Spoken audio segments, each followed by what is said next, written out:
시간이 지날수록 약간 대학의 목표가 좀 달라지기도 하는데 처음에 다 한 서울대 서포카 정도 이제 목표를 두잖아요.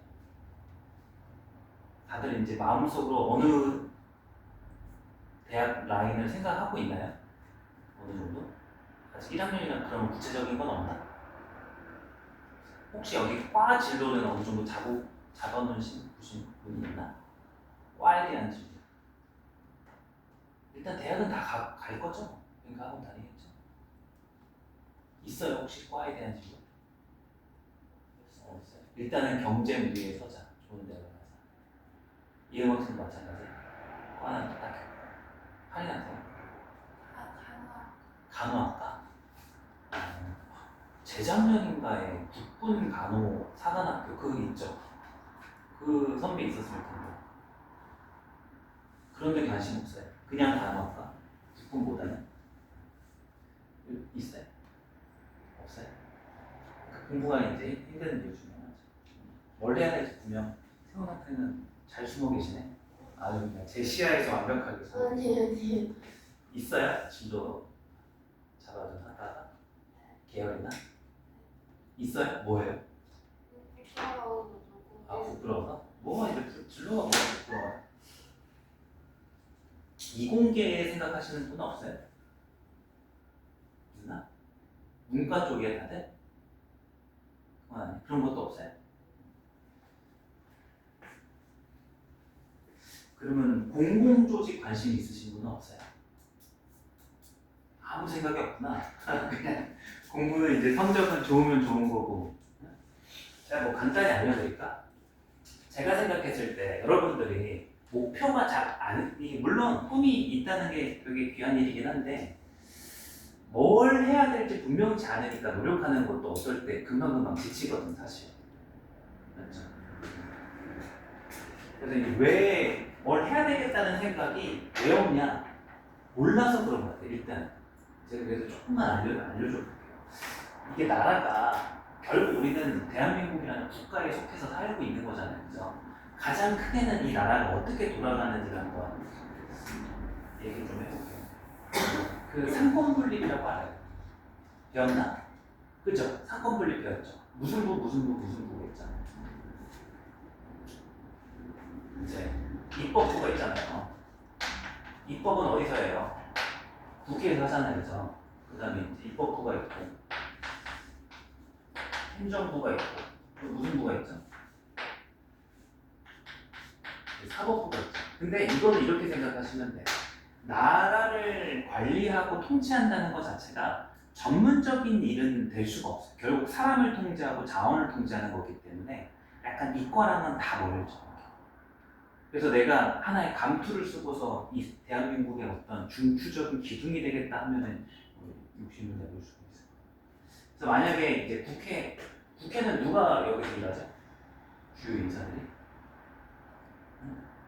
얼마 전에 그거 봤는데 한 10대 애들이 누가 연예인이었나? 인터뷰하는데 뭐가 되고 싶으세요? 정치인 되게 포부 있게 얘기를 하는데 왜요? 신기해가지고 어린 나이에 정치인을 얘기하기 어렵잖아요. 왜요? 물어보니까 놀고 먹잖아요. 이렇게 본 적 있어요. 이제 정치인들이 국회에 가잖아. 뭐를 통해서 가잖아. 국회에 들어가는 정치인들이 국회의원이 되는 요건이 뭐예요? 선거죠, 선거. 근데 사실상 이거는 조금 일반적이지 않죠. 약간 줄이고 빼기 써야 되잖아. 국회의원 300명 안에 드는 게 쉬운 일도 아니고 능력 있다고 되는 것도 아니에요. 그래서 이건 약간 유예고. 만약에 나중에 가서 여러분들이 제가 알기로는 대한민국의 공무원이 꽤 많은 거야. 90만이라고 들었나? 넘었나? 100만 넘었던 걸로 기억을 했던 것 같아요. 꽤 많아요. 5천만 있고. 이제 행정부는 수장이 있잖아요. 누가 있죠? 행정부의 수장. 대통령이 있잖아요.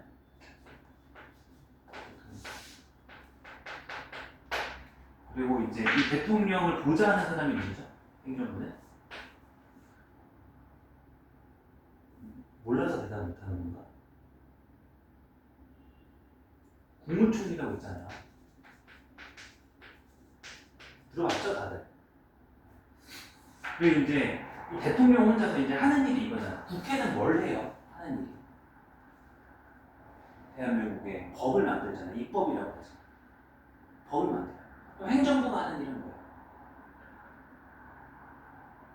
법을 토대로 사업을 하거나 집행을 하거나 규제를 하거나 통제 같은 걸 하거나 하는 거죠.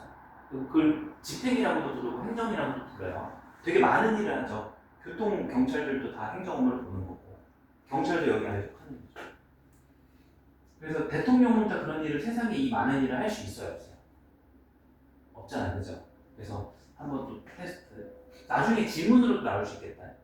비문학 질문 관련해가지고 대통령 혼자 할 수 없으니까 이 아래 여러 기관들을 둬요. 들어봤어요? 대통령 안에 있는 기관이 뭐죠?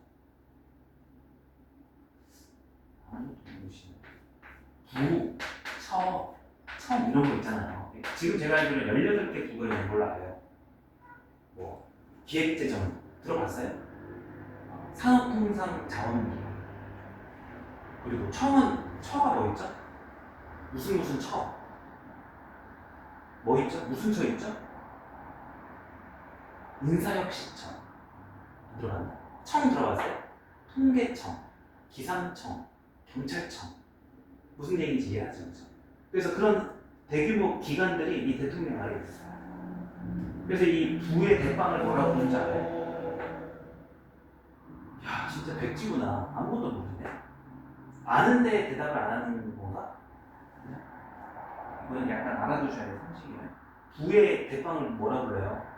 행정부의 대빵이 대통령이면 다 들어봤을 거야. 얼핏 들어는 봤을 거예요. 그리고 혹시라도 사회문화, 법과 정치를 하신다면 이제 다 배우실 거고. 맞는 것 같은데 뭐라 했어요? 맞아요, 장관이죠. 그래서 뭐 산업통상부 장관, 여성가족부 장관 이렇게 부르잖아요.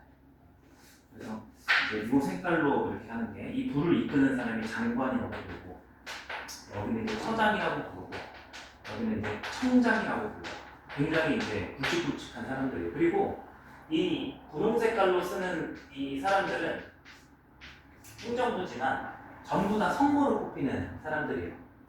선거. 그러니까 이제 여기 정치인하고 국회의원하고 대통령 선거를 뽑히잖아요. 근데 이제 결국 이 사람들은 누가 임명하냐면 대통령이 임명을 하거든요. 그러다 보니까 이제 대통령의 지인들이나 이제 그 팀에 소속된 여러 인사들을 이렇게 앉히는 거죠. 그래서 만약에 여러분들이 나중에 뭐 이거는 논의를 할게요. 저는 정치인 되는 방법은 모르겠습니다. 이거는 뭐 운적인 요소도 있을 거고, 뭐 어떤 젊은 사람 같은 경우는 게임하다가 정치인 되신 분도 있잖아요. 까먹었다. 성을 까먹었다. 무슨 호정 있지 않아요? 저 정치인 중에 게임하다가 이렇게 20대 정치인으로 뽑힌 사람도 있고 특이한 얘기도 되게 많아요. 어찌됐든 이건 일반적이지 않으니까 논의를 하고 정치인은 설명입니다. 그러면 이제 이 행정부로 가려면 그 장관을 보좌하는 사람이 있어요. 차관이라고 불러요.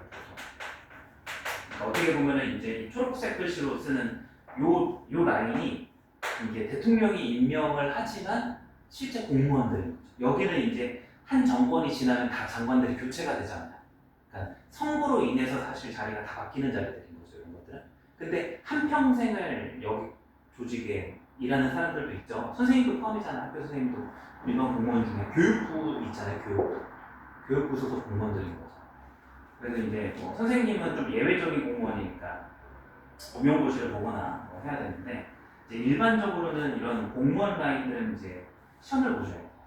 그래서 공무원 급수가 옛날에는 쉽게 말해서 여기가 공무원인데 1급에서부터 9급까지 있어요. 그래서 1급 공무원이 이제 여기 있는 대통령을 지칭을 하는 거고, 보통 이제 2, 3, 4, 2, 3급이 굉장히 높은 공무원이죠. 근데 최근에 이름이 바뀌었어요. 최근도 아니지. 20년 됐네. 요새 이제 어르신분들은 이제 바뀌기 전 얘기를 이제 많이 부르시는데 1급부터 3급까지를 이제 급수를 없애고 그냥 고위공무원단이라고 이렇게 고위공무원단 이름을 바꿔서 이제 가군, 나군을 나눠서 상위군이 이제 가군, 좀 하위군이 나군으로 이렇게 두 개 등급만 나눠서 계약을 해서 이제 보거든요. 그래서 만약에 내가 이제 어떤 공공 영역에서 일을 하고 싶다 그러면 여러분들이 이제 요거가 되기 위한 시험을 이제 보셔야 돼요. 가장 높은 급수는 5급, 그 다음이 7급, 그 다음이 9급이라고 보시면 돼요. 그래서 요 5급 시험에서 만약에 합격을 하면 보통 상급 이상 이제 고위공무원단 많이 가요. 그러니까 이거는 애초에 뽑힐 때부터 관리자 역량을 가지고 뽑는 거죠. 관리자를 시킬 사람. 그럼 이제 7급, 9급 같은 경우는 이제 7급이 이 사이에 있는데 이 둘을 사실 묶어가지고 승진을 아무리 많이 해도 5급 이상 가기가 힘들어요. 한평생. 혹시 부모님 중에 공무원이신 분 있어요? 없나? 여기는? 없어요? 보통 지금도 그럴 거예요. 9급으로 들어가서 한 30년, 40년 이래도 보통 마지막에 5급 이제 마지막으로 그냥 직위만 달아주는 형식으로 달거나 실제 일은 이제 6급에서 거의 마무리가 되죠. 만약에 본인들이 대신에 이제 공무원의 단점이 뭐예요? 선거는 잠깐 반짝하고 마는 거잖아요. 이런 직종은 그죠? 근데 이제 직업 공무원은 한평생 할 수 있다는 가장 큰 장점이 있죠. 나라가 망하기 전까지 자기가 뭐 범죄자로서의 어떤 행위만 안 한다면 내가 원할 때까지 근무를 할 수 있다는 장점이죠. 대신에 단점은 확실히 월급이 적어요. 확실히 그건 아실 것 같아요. 근데 그래서 이게 두 개가 충돌하죠. 공무원이 이제 안정성과 그 다음에 이제 경제력 이 두 개가 이제 충돌하는데 이게 확실히 이제 좋은 직종이고 여기 조금 떨어지고 있는. 그래서 이제 여기에 가중치가 가치가 좀 높으신 분들은 선택해볼 만하고 사실 이 두 개만 중요한 게 아니라 또 뭐도 이제 있냐면 공무원직을 하기 위해서는 이제 저번에도 한번 이런 얘기 한 거 같은데 사실 이게 있으신 분들이 있어요. 내가 돈을 조금 덜 벌더라도 한번 비교해 보세요. 제가 하는 일은 얼마나 보잘것없어요. 우리가 죄송해요. 그런 여러분들 위한 소리가 아니에요. 영향력으로 따지는 거야. 제가 이 지금 하고 있는 일의 영향력은 여기에서 끝나잖아요. 그죠? 근데 만약에 어떤 높은 급수의 공무원이 뭐 어떤 정책을 하나 꼭 이제 고민을 하는데 그 정책의 어떤 요건이라고 해야 되나? 쉽게 말해서 어떤 수급자에 대한 요건을 하나 정한다라고 가정을 해봐요. 그럼 제가 요건을 되게 빡세게 잡을 수도 있고 남들이 쉽게 못 받게 되게 완화돼서 쉽게 받을 수 있게 잡을 수도 있겠죠. 상황에 따라서. 근데 그거를 누군가 결정한다고 생각해보면 그 결정 하나에 수만 명이 받고 못 받고 수만 명의 인생에 영향을 주게 되잖아. 일례로 얘기를 하잖아요. 그래서 그런 것에 대한 어떤 가치가 내가 진짜 해보고 싶다. 내가 사회 공헌을 내가 하는 일이 평시적으로 그런 영향력을 가질 수 있다는 사실 장점이 있죠. 그거에 대한 책임감이 있으신 분들이 하면 좋죠. 방금 이 사명감은 사실 물론 다 해당이 되지만 특히나 어디에 많이 해당이 돼야 되냐면 여기죠. 왜냐면 여기서부터 결정자라고 이제 생각하시면 돼요. 실제로 지칭이 달라요. 공무원 이제 조직 가보면 5급 이상부터는 사무관이라고 부르고 여기는 주무관이라고 부르고 들어봤어요. 동사무소에서. 아무튼 뭐 이쪽에 관심이 있으신 분들은 이건 되게 떨어지긴 하지만 그리고 어른들이 좋아할 거야. 이거 하면. 그래서 뭐 시험 보셔가지고 여기든 보통 봐가지고 직업 공무원 되는 거고. 근데 사법부 같은 경우는 뭐라 부르죠? 여기 사법부의 구성원이 뭐죠? 누구죠? 이게 하는 역할은 뭐예요? 여기서는 이제 법을 만들고 그래서 법을 토대로 집행을 하죠. 그래서 공무원이 마음대로 집행하면 안 돼요. 그럼 옛날처럼 막 법 없이 공무원이 집행하면 그런 시대가 있었잖아요. 좀 조심하고 갔네. 우리나라도 있었잖아요, 그죠? 초기에 법 없이 이제 법의 미비라든지 법이 있는데도 불구하고 그걸 무시하고 행정 권력이 셌을 때가 있어요. 그게 과하면 일부적으로 이제 나쁠 수 있죠. 어찌됐든 지금 많이 흘러서 국회 통제가 많이 되고 있죠. 우리나라는 입법을 토대로 일을 해요. 근데 둘 다 잘못할 수도 있잖아. 그리고 이제 여기가 법은 그렇지만 쌩까고 에라 모르겠다 막 조폭같이 이렇게 해버릴 수도 있잖아요. 어떤 행정 권력을.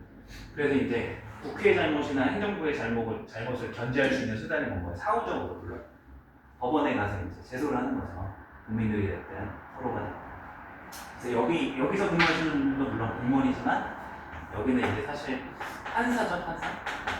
그리고 이제 여기에 소속돼 있진 않지만 재판을 할 때 필수적인 구성원이 있잖아요. 판사 말고 누구죠? 변호사죠. 그러니까 변호사는 공무원이 아니에요. 그냥 사인이에요, 사인. 근데 나라에서 다 관리할 수가 없다 보니까 그냥 자격증으로서 우리가 이제 얘기하는 거죠. 그래서 이제 만약에 이 변호사나 판사가 된다면은 옛날에는 사법고시라는 걸 봤어야 되는데 이제 지금은 뭘로 바뀌었어요? 이제 어떻게 가죠? 여기는 똑같은 공무원이지만 입직 경로가 살짝 다르잖아요. 여기 이 공무원 시험을 보는 게 아니라 모르시나? 로스쿨이잖아. 이제 바뀌었잖아요. 10년 됐겠다 이거. 로스쿨. 로스쿨이잖아. 로스쿨. 더 바뀌어. 지금은 이제 여기를 가셔야 돼. 이거는 쉽게 말해서 대학원이라고 보시면 돼. 약간 되게 비슷한 듯 하면서도 달라요. 공무원 시험은 약간 도박성이 심해요. 1년에 다 한 번씩, 얘는 한 번 있고, 얘 많구나. 7급부분 좀 많아요, 1년에. 그래도 지역마다도 있고. 어찌됐든, 시험 한 번 탈락하면 끝! 이거예요. 근데 이제 로스쿨은 들어가기만 하면 그래도 어느 정도 학년이 되면 이제 졸업도 하고 졸업할 때 맞춰서 변호사 시험을 보긴 하지만 그래도 합격 확률이 꽤나 높아요. 어느 정도 이제 요것보다는 좀 안정성이 구비가 되어 있어요. 그래서 이제 만약에 군인들이 이런 데 관심이 있다. 그러면 이제 공공조직이 거의 여기에 이제 포섭이 되죠. 물론 변호사 말고도 다른 전문직들은 많아요. 회계사라든지. 여기 반에 분이야 회계사 분 계셨다라고 기억하는데 노무사라든지 전문직들이 되게 많죠. 그래서 이제 돈 관리하는 세무사도 있죠. 회계사나 되게 많아요. 그래서 이런 식으로 약간 이런 경로로 사인 중에 전문직 중에 이런 시험을 준비해 보셔도 되고 아니면 로스쿨을 가셔도 이거는 대학을 거쳐서 가셔야 돼요. 대학을 이제 학점, 대학 성적 들어가시려면 대학 성적 플러스 이제 리트라는 법학 전문 시험이 있어요. 그리고 여기도 비슷한 시험 하나 있어요. 5급 시험에 7급도 도입됐고 아직 도입은 안 됐는데 도입 확정 났어요. 이제 시험이 결국 하나로 곧 몇 년 안에 이제 결정이 날 거거든요. 여기는 이제 공직 적격성 시험이라 해서 이게 제가 하는 강의인데 PSA. 근데 이름만 그냥 여기는 로스쿨에 내린 거고 여기는 퍼블릭 공공 조직의 P 이거일 뿐이고 달라 보이지만 거의 유사한 시험이에요. 이 두 개 시험. 그래서 한번 피셋이나 리트가 이거는 아마 여러분들이 국어 수업을 하다 보면 요 해당 시험의 문제들을 수능 때 대비할 때 좀 쓰기도 하실 거예요. 국어 선생님들이. 혹시 접해본 적 있어요? 피셋이나 리트에 대해서? 하셨도 없어요? 아직 고1이어서 고3 때 수능 상위 호환되는 이제 시험들이거든요. 언어적으로는. 그래서 이제 대학 가시면은 이런 거 거쳐가지고 저렇게 갈 수 있죠. 그럼 제가 전반적으로 다는 아니지만 사실 크게 나라 국정 운영과 관련해서 문과적인 약간 관리자로서의 직업 로드맵을 크게 좀 그려봐드리는 거예요. 혹시 집에 어떤 영향력이 있으시면 후방에 요새는 젊은 정치인 많이 뽑아요. 20대 초반, 중반 이렇게 해가지고 얼마 전에 그것도 30대 초반인데 기사에 봤어요. 성범죄를 일으켜가지고 구시 의원인데 걸린 거예요. 근데 얘가 범죄를 저질렀는데 죄질이 너무 안 좋아. 그러니까 20대 넘어가지고 문신도 하고 있고 보니까 10대 미성년자 성범죄를 일으켜가지고 얼마 안 됐는데 혹시 본 적 없어요? 아무튼 이게 나쁜 점 중에 하나가 검증이 안 된다는 거예요. 범죄자들이 너무 많아.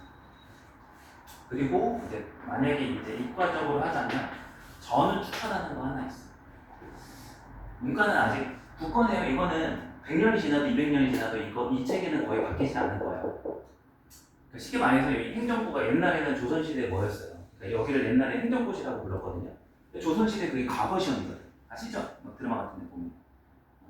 실제 문제들도 보잖아요. 한 3개밖에 안 돼. 하루에 한 과목씩 이제 막 5일, 6일 시험 보는데 질문이 이래요. 민주주의, 정치학 같은 경우 민주주의가 무엇인지 쓰시오. 그럼 그거를 한 3장, 4장 써야 돼요. 그 질문 하나에. 예를 들자면 가장 간편한 거죠. 약간 조선시대 그 과거 시험 같은 느낌. 어찌됐든. 혹시라도 살다 보면은 여러분들이 이런 데 관심이 가시는 분들도 있을 거고 또 나이가 들어가지고 관심이 갈 수도 있죠. 그리고 이제 이과 쪽은 되게 많죠, 사실. 이과는 그러니까 딱 제가 앞에 말씀드리는 부분은 이쪽은 전문가들은 아니야. 뭔가 사람을 관리하고 자원을 관리하는 그런 리더 역할을 하는 자리들이야. 이런 거 전부 다. 그죠? 근데 이제 반면에 실제로 이 나라의 기술을 이끌고 전문성을 가지고 이렇게 일을 하시는 사람들이 있잖아요. 단편적으로는 요새는 그런 것도 있더라. 그 세척 같은 걸 하는데 옛날에는 똥포 이렇게 쉽게 말했던 거를 요새는 하수구 뚫는 일도 굉장히 고소득이고 전문가로서 이제 대우를 받더라고요. 그런 거죠. 근데 이제 확실히 요새는 이제 AI 시대에서 그래서 제 개인적으로는 한 10년 안에 너무 놀란 게 이거에 대한 발전 속도가 너무 빠르고 말도 안 된다고 개인적으로 생각을 하고 있고 이미 그게 어느 정도 끝난 것 같아요. 그래서 이것 때문에 반도체 수요가 요새 최근 많이 생겨가지고 대만이든 우리나라든 주가가 엄청 뛴 거잖아요. 그리고 이제 매출도 많이 나오고. 그래서 이제 이런 얘기를 하시더라고요. 제가 저번 주에 한번 세미나 갔다 왔는데 이제 앞으로 2030 세미나였어요. 그게 이제 세대를 얘기하는 게 아니라 2030년 얼마 안 남았잖아요. 그때 시대상에 대한 어떤 세미나였는데 거기서 말씀해 주시는 강연자가 이런 얘기를 하는데 너무 와닿더라고요. 이제는 다른 직업은 거의 다 대체될 것 같고 그런 얘기 너무 많이 들었죠. 그래서 앞으로의 세대에서는 이 AI를 얼만큼 다룰 줄 아느냐가 이렇게 중요하다고 얘기를 하고 있더라고요. 그래서 너도 나도 하는 얘기가 이제 뭘 해도 뭐 아나운서를 하든 다 대체가 되잖아요, 사실. 그죠? 사실 저도 이제 대체가 될지도 몰라요. 버튼 하나 누르면 그냥 AI가 나한테 맞는 학습 수준에 맞춰서 나를 알려주고 하는 능동적인 시대가 분명히 올 거예요. 얼마 지나지 않아서. 그러니까 이미 표준적인 인간은 있죠. 근데 오프라인 이 학원이 아직도 살아남을 수 있는 이유가 뭐예요? 그 표준적인 인간은 어떻게 보면 되게 일방향적인 거잖아요. 근데 오프라인 이 학원의 그나마 장점이 뭐예요? 이 학교별 대비도 물론 있고 제가 여러분들을 보면서 여러분들 수준에 맞춰서 여러분의 단점을 좀 파악하고 그걸 메워주는 역할도 해줄 수 있다는, 그죠? 근데 이것도 AI가 못할 것 같지만 제가 봤을 때 얼마 안 남았다라고 저는 생각하고 있어요. 어찌됐든 그 컨텐츠가 이제 거의 중요하지 않는 시대가 될 거고 이 AI를 어떻게 얼마나 능숙하게 다루느냐가 관건일 거다라는 얘기를 하시더라고요. 그러니까 뭔가 우리가 기존에 알고 있었던 직업관이 이제 다 무너질 거다라는 얘기가 될 수 있죠. 그러니까 뭘 하느냐는 이제 잘하느냐 이런 게 중요한 게 아니라 그걸 다룰 수 있느냐 프로그램. 그래서 저는 이제 확실히 요새는 추천하는 게 이과 쪽 갈 거면 홍콩과 같은 데 가서 프로그래머가 돼야 되지 않을까. 결국 이걸 다룬다는 거는 프로그래밍을 할 줄 알아야 되는 거예요. 컴퓨터 언어도 이제 C 언어 이런 거 들어봤어야 했는데 한 번도 못 들어봤어요. 프로그램 언어가 다 전문적으로 있거든요. 그래서 대세는 이래요, 대세는. 근데 그렇지만 자기가 하고 싶은 어떤 또 루트는 있을 수 있으니까 저는 그냥 크게만 얘기합니다. 한혜 학생 뭐 있다고 그랬네? 간호? 그런 거 있으면 이제 간호사도 좀 나뉘잖아요. 간호학과가 있고, 그죠? 쉽게 할 수 있는 직종도 있죠. 그 간호조무사랑 간호사가 아마 다를 거예요. 간호학과를 가고 싶은 거죠. 그것도 제가 알기로는 워낙 수요가 요새는 많아가지고 하시려고 하시는 분들이 많아서 거기도 세다고 하더라고요. 재작년에 해외여권 이제 제 학생 중에 국군 간호사관학교 갔었는데 그 친구한 됐습니다. 여기까지. 여러분들은 제가 만나보면은 거의 이런 뭐랄까 타인을 위한 공공적인 사명감 같은 거를 사실 생각할 일이 없잖아요. 그죠? 주변에서 그런 얘기를 하는 사람도 별로 없고 그러다 보니까 이제 제가 겪어봐도 없는데 굉장히 매력적인 일이에요. 여러분들이 내 한 몸 위해서 내 만족 위해서 하루를 그냥 소박하게 사는 것도 있지만 어리니까 한번 욕심을 내볼 수도 있잖아요. 나의 이 능력을 타인의 어떤 선한 영향력을 주겠다. 그거를 단순히 봉사활동이 아니라 직업적인 측면으로 가져갈 수 있는 그런 루트도 있어요. 땡겨요? 안 땡기죠. 땡겨야 가는 겁니다. 이런 것도. 그냥 그러신 분들이 있어요. 그렇게 안 땡기는데, 여기 아주 많아요. 안 땡기는데, 내가 이 시험에 돼서 내가 사무관이 됐어. 그러면 주변에서 어떻게 해줘요? 오, 막 이렇게 해주잖아요. 그 명예욕에 의해서 이렇게 하시는 분들도 꽤 있어요. 근데 그러신 분들이 보통 보면 나중에 그 입직을 하고 한 10년, 20년 흘렀을 때 뭐 하는 거예요? 그러신 분들이? 이상한 짓 하는 거야, 제가 봤을 때. 자, 너무 길어졌다. 그래서 한번 1학년이니까 자기가 한번 진로도 구체화 해봐야 이 공부가 안에서 그런 구체화가 되고 나면 과목 안에서도 그런 것들이 좀 이어지는 게 있고, 그리고 내가 그러니까 이런 거죠. 제가 알아요, 여러분. 아니 솔직히 남들은 그냥 뭔가 영상 같은 거 보고 막 연대고대 축제하는 거 보면은 동기부여 가끔 돼. 아, 영대 가고 싶다. 근데 진짜 본질적으로 가고 싶은 게 아니잖아요. 이유가 없으니까. 그냥 경쟁 우위에 선다는 것 자체가 그거 자체를 목표로 삼을 수 있는 사람들이 많지가 않아요, 생각보다. 근데 이제 내가 이거를 진짜 달성해야 되는 내 꿈과 관련된 비전이고 목표다 하는 순간 이 노력이 고통이 아니게 돼요. 제 개인적 주관으로서 이제 조금 그런 때도 있었거든요. 제가 표현을 해드리자면 너무 힘든데 너무 행복해. 왜냐면 내 오늘 하루 내가 원하던 곳에 다가가는 그 시간을 고통을 인내하잖아요. 그러니까 진짜 목표가 있으면 그 고통이 정말 행복하고. 근데 여러분들은 진짜 목표가 없으니까 그 고통이 진짜 고통일 거예요.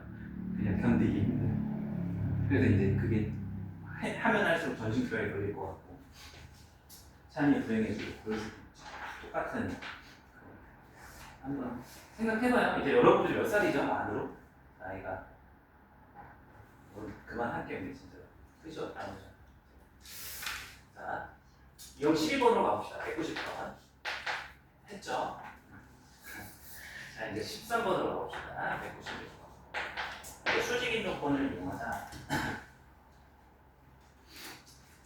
이것도 이제 뭐 평행이면 기울기가 같고 수직이면 기울기 곱이 마이너스 1이니까 뭐 별다른 얘기는 없어요. 근데 그냥 문제가 조금 어려워요. 뒷페이지 넘겨보시면 이제 바로 모의고사 문제 3개인데 한 문제 처음 시작하는 문제 빼고 전부 다 이제 그래프에서 문제가 이어지죠. 그래서 이제 엄청 어렵다는 아닌데 그냥 중간 난이도 문제들이 빼곡히 있다라고 생각해 주시면 되고 우리가 풀 수 있는 배경은 다 배웠습니다. 96번 볼게요. 좌표평면의 세점 ABC 꼭지점은 정삼각형 ABC가 있다. 좌표평면 상에서 ABC가 이렇게 있대요. 정삼각형이. 대충 하나 배울게요. 정삼각형 ABC가 있는데 점 A가 Y는 3X 위의 점 2,6이다. 그러면 뭔가 이제 얘를 Y는 3X라고 이렇게 잡고 얘를 2,6 이렇게 해보겠죠. 삼각형 ABC의 무게중심이 원점일 때 여기에 이제 무게중심이 0,0일 때 점 B와 C를 지나는 직선의 방정식. 그래서 이제 색깔을 달리해볼게요. 얘를 봐라. 이런 상황인 거죠. 그럼 어떻게 해야 돼? 이제 배운 거는 이걸 풀 수 있는 개념은 다 배웠는데 이제 바로 보이지 않을 뿐이야. 여러분들이 그래프 상이든 도형적인 정삼각형의 성질을 이용해서든 어떻게든 얘를 구할 수 있는 힌트를 찾아야 돼요. 그럼 결국 근데 생각해보면 직선의 방정식을 구하는 패턴은 4가지예요. x절편, y절편 제외하면 3가지죠. 기울기 y절편, 기울기 지나는 점, 그냥 두 점 지나는 거. 되죠, 그죠? 그럼 지금 문제는 어떻게 하면 얘를 알 수 있을까? 그럼 얘가 지나는 두 점을 알 수 있을까, 빛이? 뭔가 아닌 것 같죠, 무게중심이 없으니까, 그죠? 그럼 이거 제외하고 뭔가 얘 기울기하고 뭐 지나는 점 한 점 혹은 y절편 구할 수 있는 방법이 없을까? 이런 고민을 해보는 거죠. 근데 그런 고민을 할 때 뭘 같이 껴서 고민해줘야 돼요? 이 문제, 이 삼각형이 무슨 삼각형이라고 했어요? 정삼각형이라는 것과 정삼각형의 무게중심이라는 걸 생각을 해줘야 돼요. 그럼 어떻죠? 어렵진 않은데 여기서 생각이 드는 사람이 있을 거고 안 드는 사람이 있을 거고 그렇죠. 정삼각형 무게중심 한번 그어볼까요? 무게중심을 이렇게 그었을 때 이 선을 무슨 선이라고 그러죠? 아니 삼각형에서 한 꼭지점에서 무게중심 이은 선을 무슨 선이라고 불러요? 중선이라고 그러잖아. 중선의 정의가 뭐예요? 마주보는 편에 이등분점 지나는 거죠. 그래서 그러면 이제 이렇게 그었을 때 얘가 중선이 되고 이등분이 되는 것 같아. 근데 하나가 더 나오죠. 중선이라는 개념 안에서는 안 나오는데 이 삼각형이 정삼각형이라서 이렇게 중선을 내리는 순간 뭐가 성립하죠? 요선하고. 그렇죠. 정삼각형이라서. 맞아요? 정삼각형이니까 왼쪽 오른쪽 60도 똑같잖아요. 그럼 가운데 그으면 얘랑 얘랑 합동되잖아요. 그죠? 그러니까 무슨 관계가 되겠어요? 수직 관계가 되는 거죠. 이렇게. 이런 거 간단한 건데 아무래도 완전 기초 문제까지는 아니죠. 이 생각을 해줘야 되는 거니까. 이 생각이 혹시 하나라도 삐끗하면 못 푸는 거예요. 자, 한번 풀어봅시다. 그러면 이제 이런 상황에서 이런 해석을 해준다면, 이 녀석의 기울기를 알 수 있나? 이렇게 생각을 해보는 거죠. 그러면 이제 얘 기울기부터 한번 조사를 해볼게요. 기울기는 어떻게 돼요? 2 빼기 0, 2분의 0,0. 2분의 3. 3이죠? 아, 뭔가 이상하다. 이게 그럼 y는 3x가 아니네요. 그냥 y는 3x 위에 정의인 거죠? 맞죠? 그냥 대강할게요. 그럼 이제 얘 기울기가 이제 3 맞죠? y는 3x가 3 맞죠? 그럼 이제 우리는 이걸 통해서 이 녀석의 기울기가 얼마인 거예요? 마이너스 3분의 중요한 걸 이제 구하는 거죠. 그럼 이제 하나 더. 기울기랑 y 절편을 알던가 지난 한 점을 알아야 되잖아요. 지난 한 점 어디 있어요? 아직 없죠. 근데 구할 수 있나?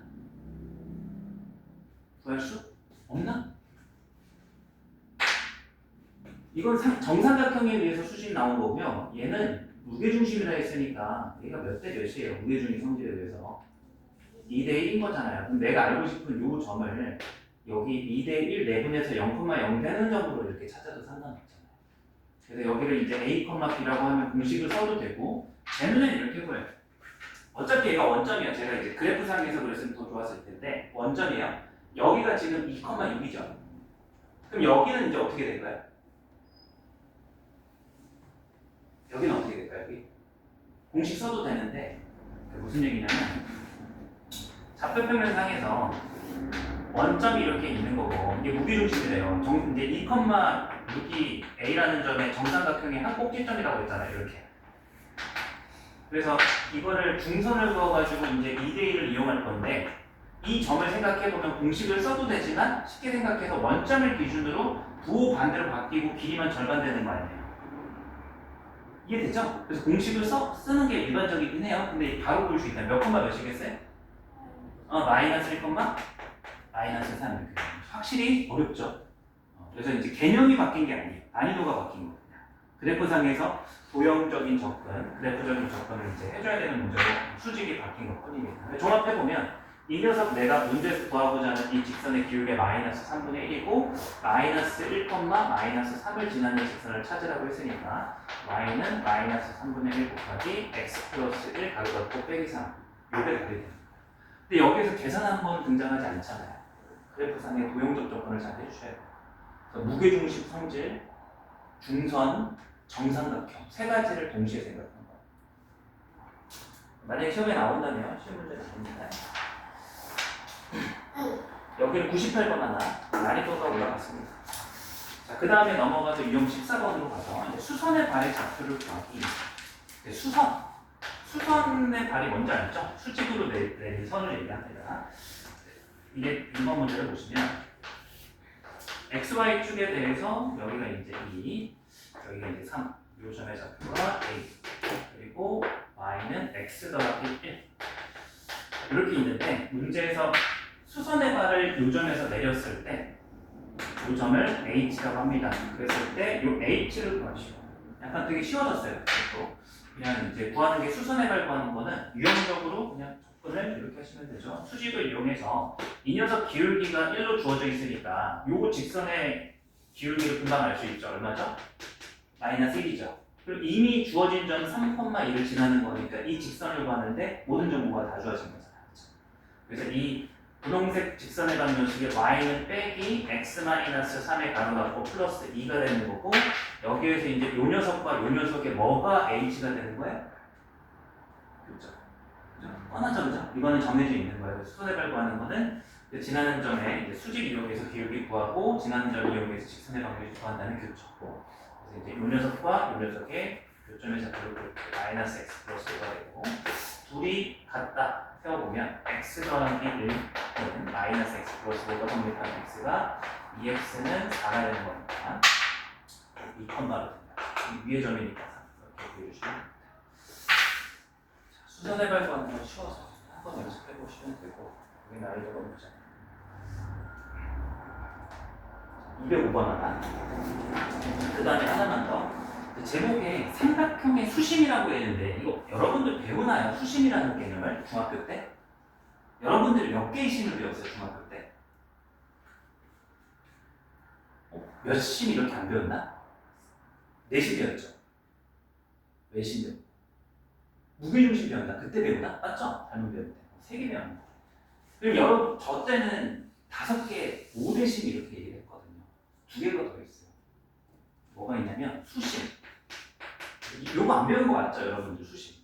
들어보니까 안 배운 거죠? 그죠?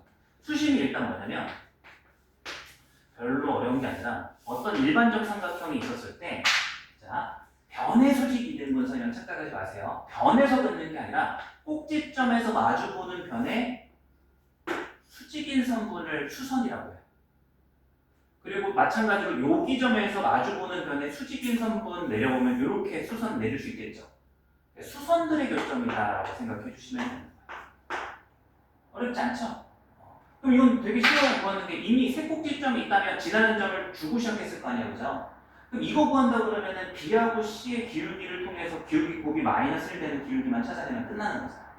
그걸 2번만 해주시면 됩니다. 어려운 건 아니죠, 그죠? 자, 이것도 잘 따라만 하시면 어려운 건 아닐 겁니다. 206번 한번 제가 예시상에서 써볼게요. A라고 하는 점이 1,3으로 주어져 있고 B라고 하는 점이 마이너스 1,1, C라고 하는 점이 3, 마이너스 1이다. 이거를 여기랑 겹쳐서 보세요. 여기가 A가 1,3, 그 다음에 B가 마이너스 1,1, C가 3, 마이너스 1이에요. 저는 일단 이 연두색 세로선을 L1이라고 지칭하고 L1을 찾으러 가볼게요. L1. 자, 기울기부터 한번 찾아가 봅시다. L1하고 수직인 녀석은 요 선분 BC죠.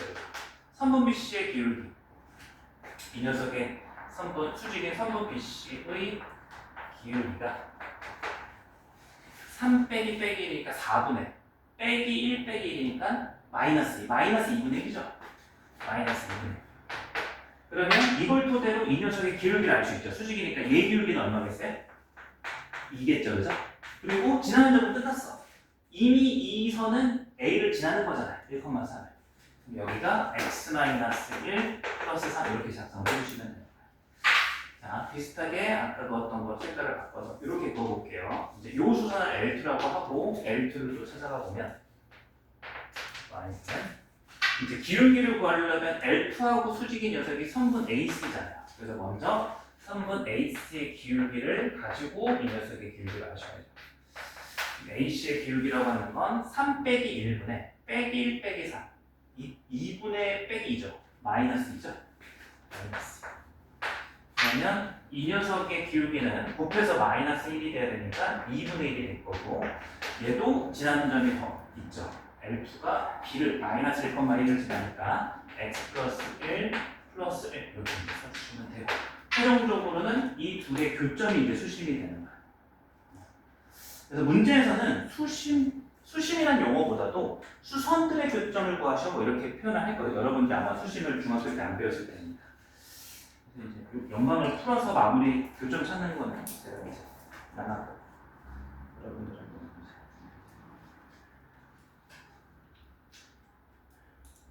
208번. 뭔가 그래서 유형 12번이 유사한 게 아까 했던 각변의 이등분선 구하는 거랑 거의 유사해요. 외심이랑 수심 구하는 게 거의 유사합니다. 자, 체크된 거 한번 풀어볼게요. 98, 205, 208.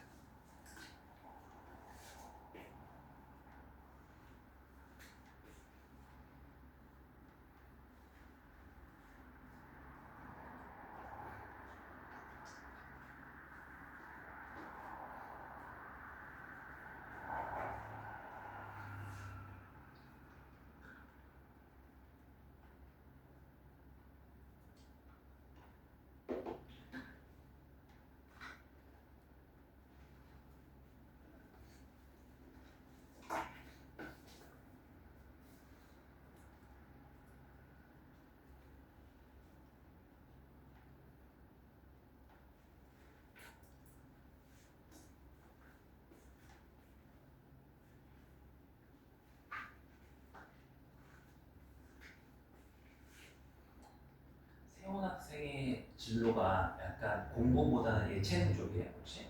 아니요. 그렇진 않아요. 혹시 개그맨 뭐 이런 거 네. 저는 너무 비전 있다 생각해요 그런 쪽이. 그래서 시대가 바뀌어가지고. 그리고 이제 연예인이나 이런 거는 솔직히 타고나야 되잖아요. 그래서 가수, 배우, 모델 이런 것들은 어떤 특별한 뭔가가 타고나야 되는데 개그맨은 제가 봤을 때 노력으로도 충분히 태원 학생이 또 이제 여기서는 점잖지만 집에 가서는 또 어떨지 모르잖아요. 아, 아니에요. 그런 거 아니에요?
이 정도 시간 드릴게요.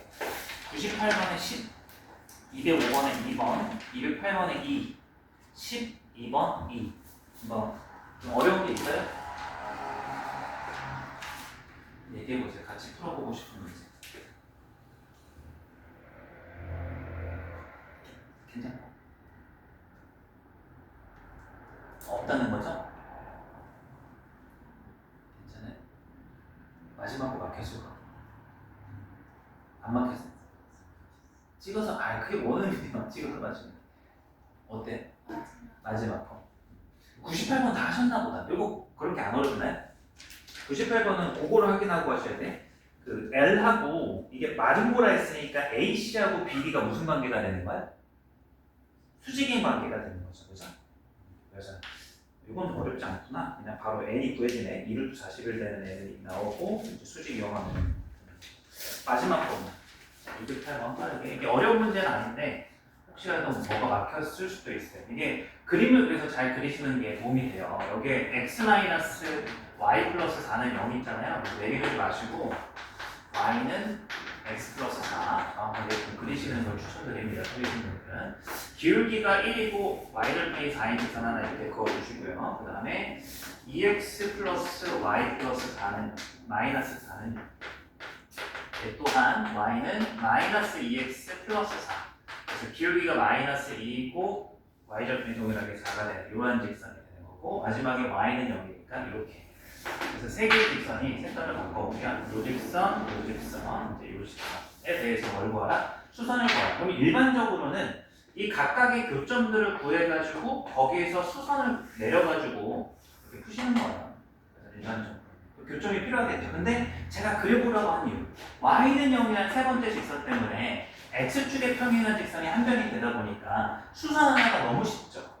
그러니까 수선 하나가 x축에 수선되는 게 이거의 수직이 무조건 y축에 평행할 거 아니에요. 그래서 수선을 고르더라도 얘 점 지나고 얘인 녀석은 무조건 선택해야죠. 세 개의 수선들 중에서 얘를 무조건 선택해야지 문제가 좀 간단하다는 거예요. 그죠? 그려보면. 그럼 우리는 수선을 하나만 구하면 되잖아. 저는 이걸 구해볼게요. 그래서 여기 L1, 그 다음에 이제 여기 L2는 바로 나와있죠. y축이니까 x는 0이죠.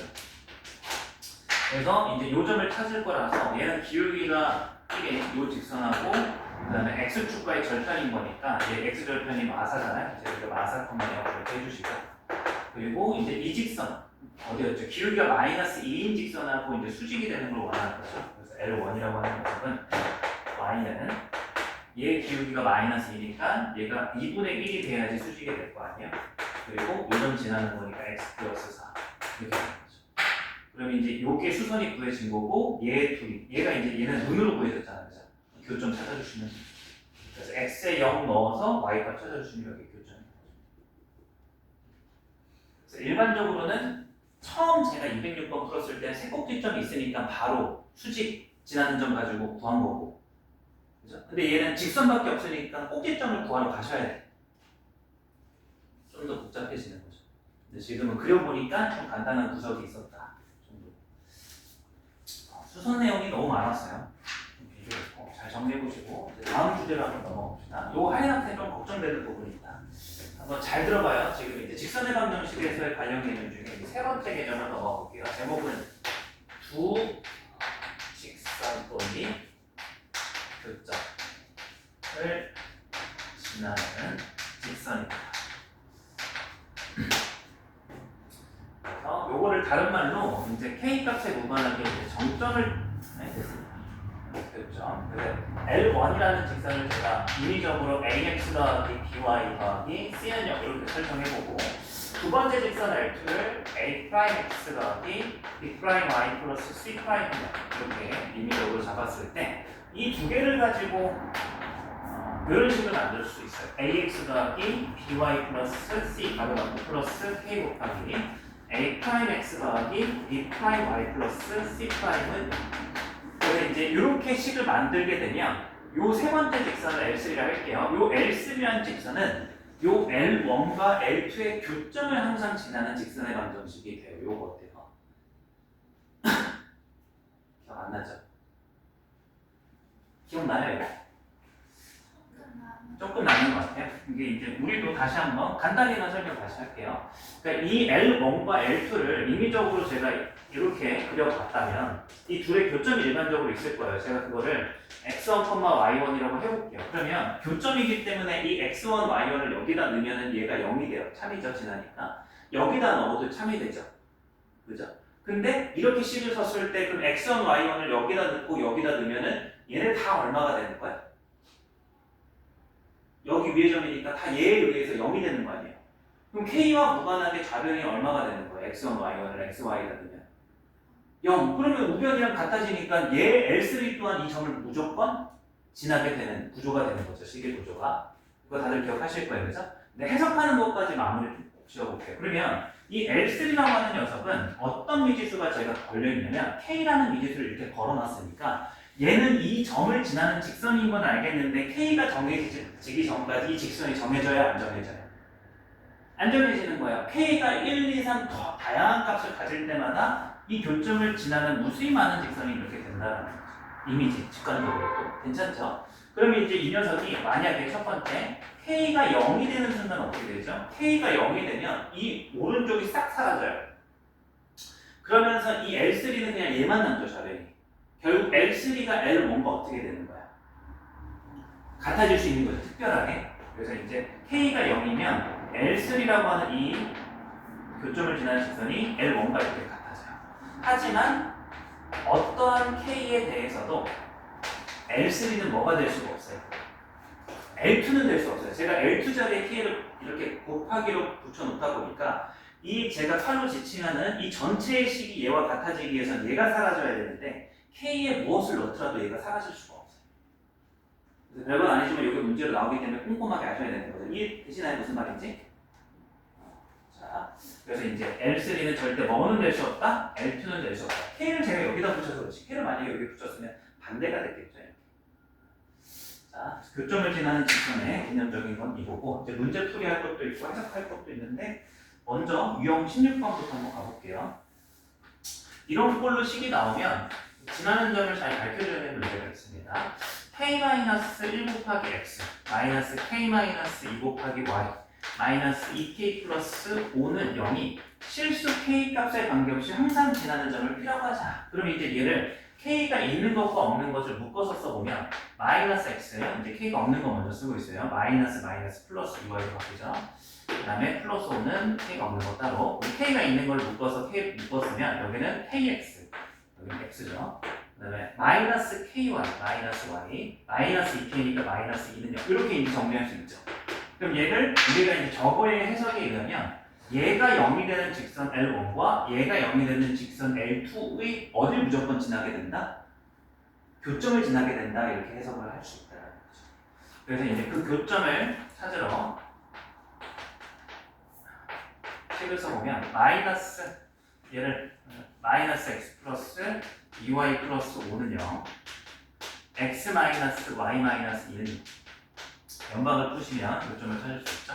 둘이 더할게요. x를 소거시키기 위해서 y 플러스 3은 0 따라서 교점의 좌표가 y가 마3이 되는 거고요. y의 3을 여기다 넣어주시면 플러스 1이 되니까 마이너스 이렇게 이제 교점을 찾을 수 있게 되는 거죠. 그래서 문제에서 OP 선분의 길이니까 루트식 이렇게 보여주면 되는 거예요. 해석만 해주면 되는 거죠. 그럼 이제 이거를 자, 다시 한번 넣어볼게요. 209번을 방금 우리가 정리했던 이 논리에 의해서 얘가 자 얘와 얘의 교점을 무조건 얘가 지난다고 했으니까 이 형태를 보고서 얘는 얘와 얘를 무조건 교점을 지나게 된다 해석해서 푼 거잖아요. 근데 사실 이미 실수의 값 k에 관계없이 지나는 점을 찾으라는 게 얘가 무슨 k에 관한 무슨 식 되는 거 찾으라는 거예요. k의 값에 관계없이 항상 지나는 점 p, k 값에 관계없이 나오면 항상 해석해야 되는 방식이 있잖아요. 등식이 k 값에 관계없이 성립한데 무슨 식이에요? k에 관한. 그렇죠. 우변이 0이니까 여기 다 얼마야 되는 거예요? 이렇게 풀어도 되긴 하는데 우리는 직방과 관련해서 공부를 하고 있는 중인 거예요. 이해되시죠, 그죠? 식으로만 본 게 아니라 직방으로. 이렇게 이제 k에 관한 이런 식이 있으면 k로 묶어가지고 교점을 찾아주시면 되고 이제 OX 문제가 나오는 게 다음 유형이에요. 자, 다음에 볼게요. 12번 문제. L이라고 하는 직선에 대해서 이제 얘가 2k 플러스 1 곱하기 x 더하기 k 플러스 1 곱하기 y 플러스 k 플러스 3은 0 얘에 대해서 5x를 하래. 기억니은 읽기 전에 미리 우리가 정리해서 들어가면 너무 쉬운 문제예요.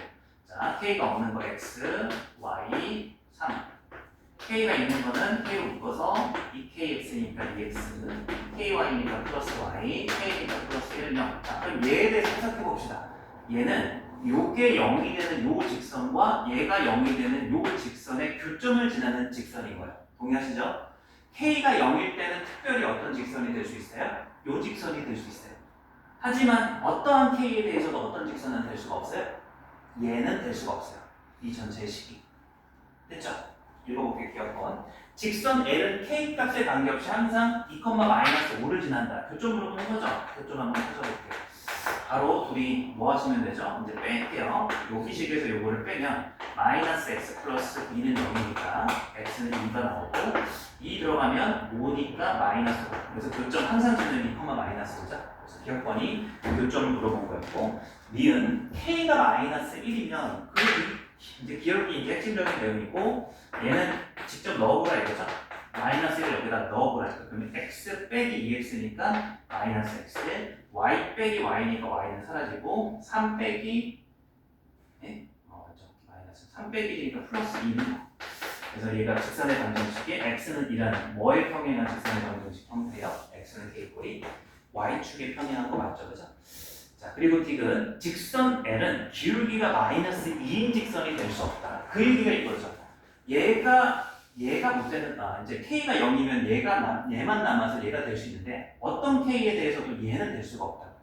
근데 얘 기울기가 딱 얼마죠? 마이너스 2잖아. 얘를 지칭하는 거죠. 이미 지나는 교점은 고정돼 있으니까 기울기만 얘기해도 됩니다. 디귿이 맞다. 해석 문제가 이렇게 돼요. 요건 하나밖에 없으니까 13번 하나 풀어보시면 되고요. 자, 그 다음에 이제 유형 18과 비슷한 문제 유형이라서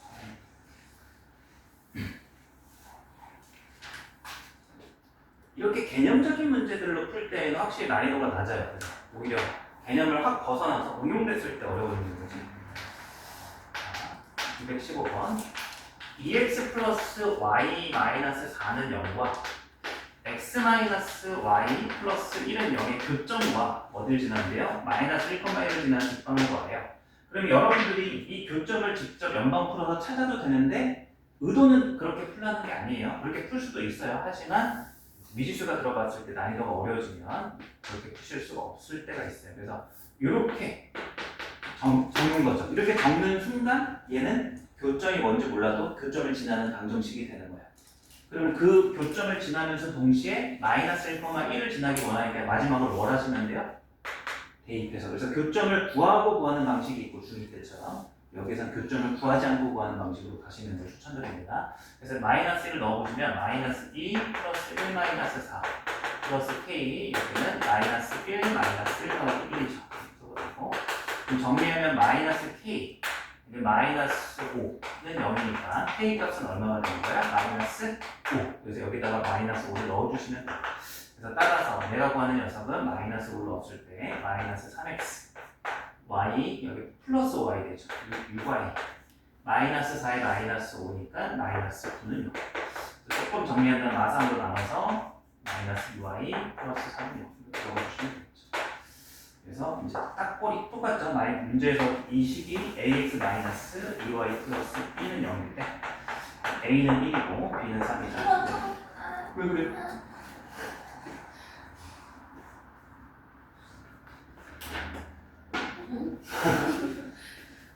뭐지?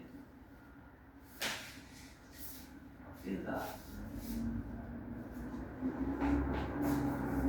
어떻게 죽여야 되나? 활동 비용이 너무 커서 내보낼 수 있을까요?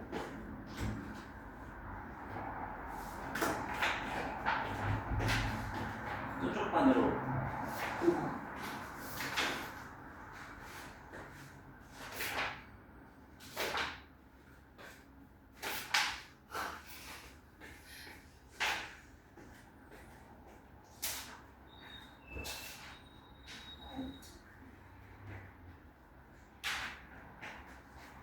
저기 강의실 앞거든요. 그래가지고 그 바닥에 쓰레기통 밑으로 들어갔네. 근데 여기 확실히 열려있나 봐요. 저 큰 게 어떻게 들어가, 그죠? 저거보다 큰 구멍이 무조건 있어요. 그러니까 이 옆에 돌이 이렇게 잡히는 거지. 작년에 러브버그, 올해는 그래도 다행이에요. 러브버그 있을 때 있잖아요. 작년에 장난 아니었어요. 아직도 기억해. 딱 한 9시, 그 여름에 해가 늦게 지니까 한 8시까지는 해 있을 때는 좀 없다가 9시 정도 되니까 어느 순간 팍 이렇게 들어와가지고 학생들이 막 이러면서 나왔어요. 그래도 수업을 했었어요. 생각해보니까 빨리 태워버리는 거예요. 그래서 하루 이틀 정도 다음날에 방역하고 나니까 전전하다가 또 나오고. 많이 보고 사세요. 이 곤충들이 여러분들이 접해보질 않아서 공포가 있는 건데.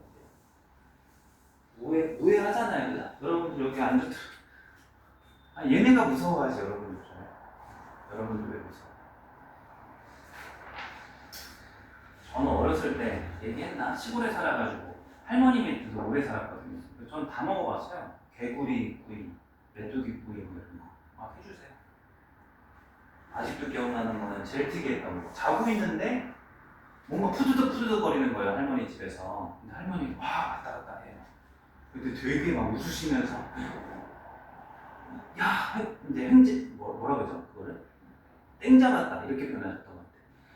땡 잡았다 이러면서 막 뭘 쫓아가셔. 봤더니 참새가 들어온 거야. 그거를 이제 할머니께서 탁 잡아가지고 구워주셨어요.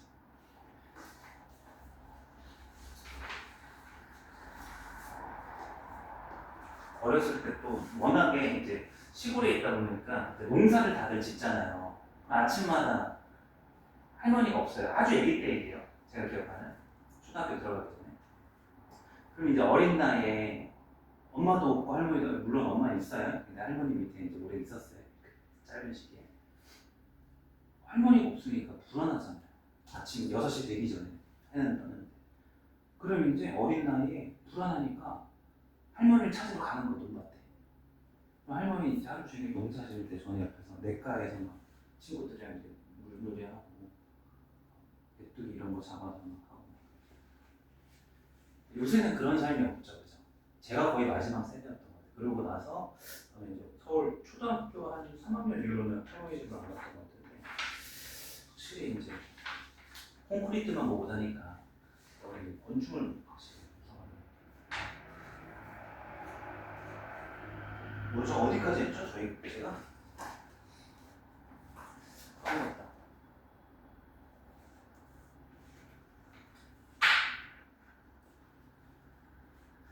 저는 오히려 성인 돼서 그거를 보고서 충격을 먹었어요.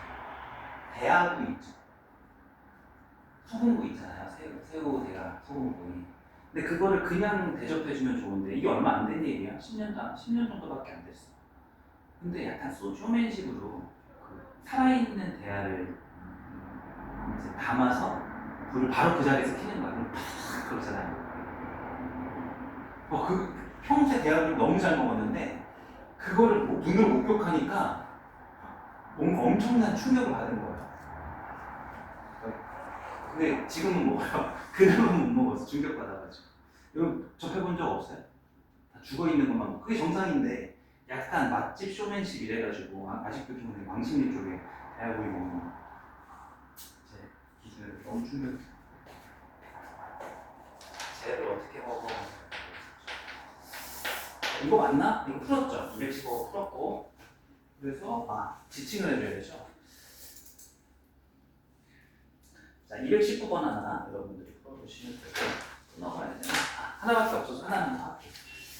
자, 요거와 관련된 문제가 딱 4개가 있네요. 222번 문제. 이제 요거를 응용한 문제 하나인데 사실 이거랑 관련이 있지 않아요. 자, x-y 플러스 4는 그리고 mx-y 마이너스 2n 플러스 1이 0이 되는 요 직선이 서로 이사분면에서 만난다. 이사분면 만난다. 딱 방금 전의 내용이랑 겹치는 게 없죠. 교점 얘기가 없단 말이죠. 그죠? 아닌가 있나? 그러니까 얘의 교점이 이사분면 위에 있다 했잖아요. 근데 방금 우리가 배운 걸 가지고 쓰면 안 돼요. 왜냐면 저희가 방금 전에는 교점을 구하고 구했나요? 직방을 구할 때? 아니죠. 근데 얘는 교점이 이사분면이라고 했으니까 교점을 구해야 될 거 아니에요. 교점이 필요한 거예요. 그래서 이거는 전체적으로 이 녀석의 교점으로서 K로 엮어서 풀어달라는 건 아니고 그 K를 대체하는 게 여기 나와 있는 M이에요.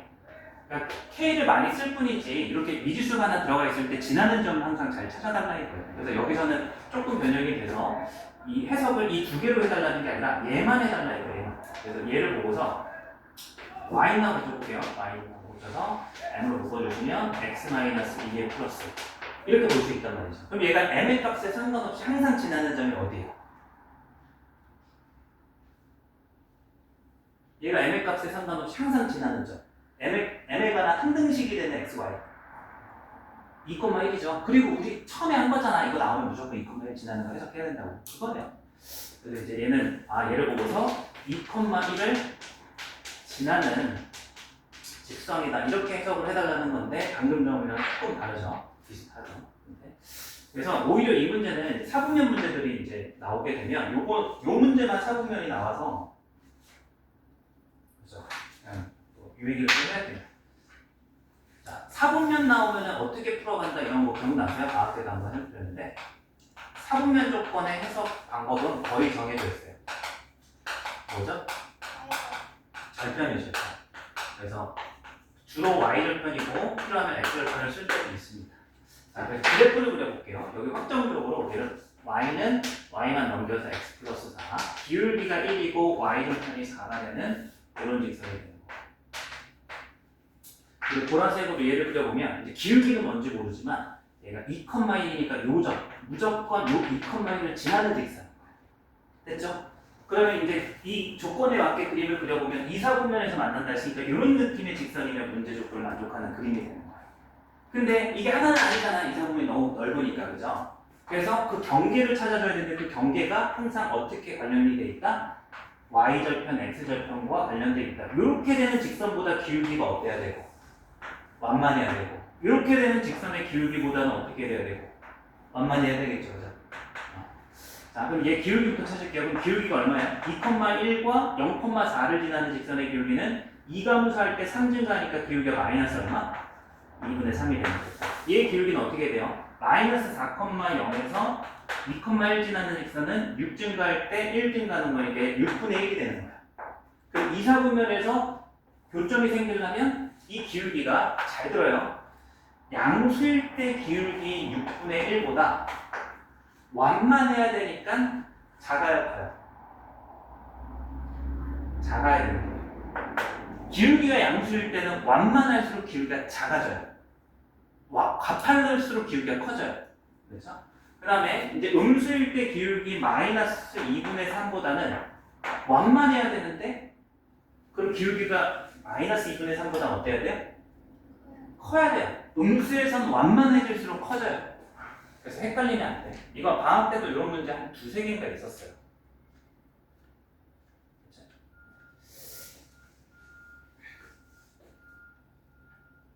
그래서 이렇게 하고 넘어갑니다.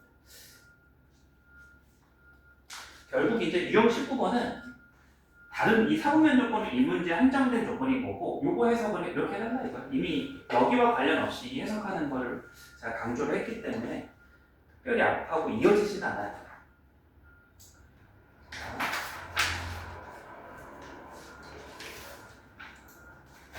이거 원래 너무 쉬워서 그 24번을 한번 해볼게요.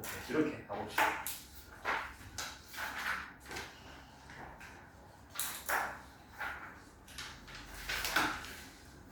제가 유형 10번에선 시킨 게 없네요. 그죠? 210번 네 문제, 210번, 13번, 19번, 24 네 문제 보세요.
여러분들 시골 가서 산딸기 이런 것도 안 먹어봤어요?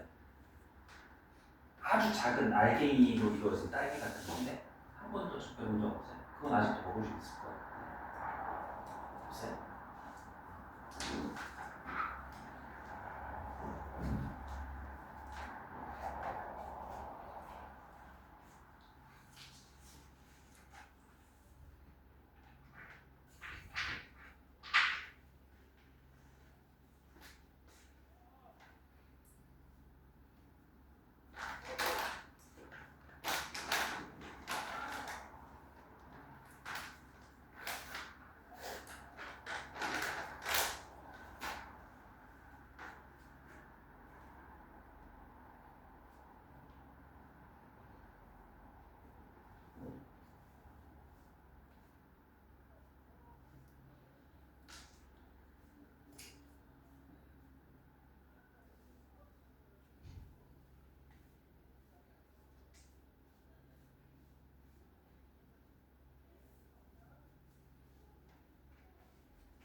210번에 1번, 213번에 3번, 19번에 4번, 24번에 1번, 1번, 3번, 4번, 1번. 질문해 보시겠어요?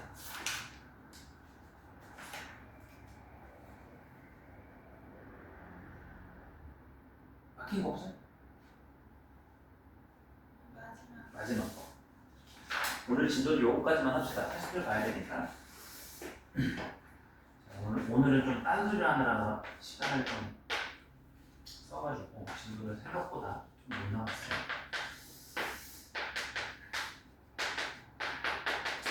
자, 이제 요거를 해석할 때 얘를 y는하고 넘기고 k로 묶어주셔서 x 더하기 2 빼기 4. 근데 아까 여러분 너무 졸려 하시는 것 같아가지고. 자, y축, x축, 그 다음에 여기가 a가 3,2, c가 7,4, 여기가 4,4. 한번 해석해 봅시다. 이제 문제를 읽어보시면 이제 이게 해석이 되고 나면 얘는 무조건 k 값에 상관없이 마이너스 2, 마이너스 4 요 점을 지나는 직선인데 머릿속에 이 연두색의 무수히 많은 형태를 인지하시고 보시면 뻔한 문제예요. 자, 읽어볼게요. 세점 ABC를 꼭지점으로 하는 삼각형 ABC와 만나도록 하는 K의 최대값과 최소값을 구하라. 곱하라는 소리죠. 그러면 이제 여기서 K는 무슨 역할을 하고 있어요? 이 직선의 방정식에서? K는 무슨 역할을 하고 있어요? 기울기. 그럼 언제 최대가 되겠어요? 이 삼각형하고 만날 때.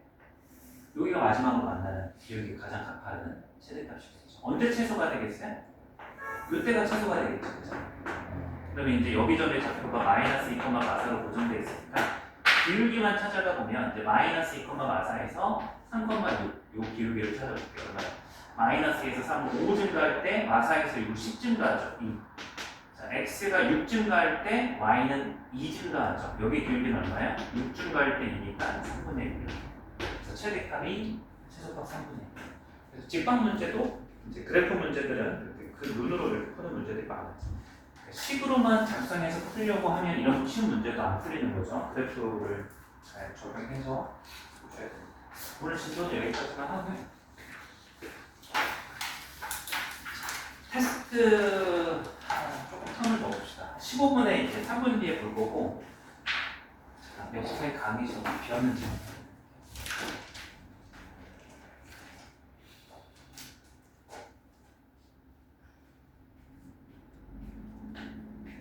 여기서 봐야겠다.